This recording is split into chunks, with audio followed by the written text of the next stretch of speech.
في ناس بضربة كده نجحت بس لا شقيت ولا تعبت، وعشان كده هم شايفين نفسهم عباقرة بالفطر، مع انهم ممكن يكونوا مجرد محظوظين. الظروف خدمتهم جدا، حصل لهم توفيق كتير زي الترندات اللي بنشوفها كل شوية، فرقعة مؤقتة وبيختفوا بعدها على طول.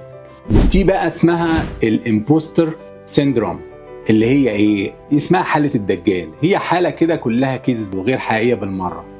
يعني الواحد من جواه بيتفزلك صحيح، بس مش مصدق انه نجح في حاجة، ومش فاهم هو نجح ليه، لانه عارف انه ما دفعش تمن ولا جاع ولا نام من القلق ولا خسر ولا فشل ولا رجع يقف تاني على رجليه.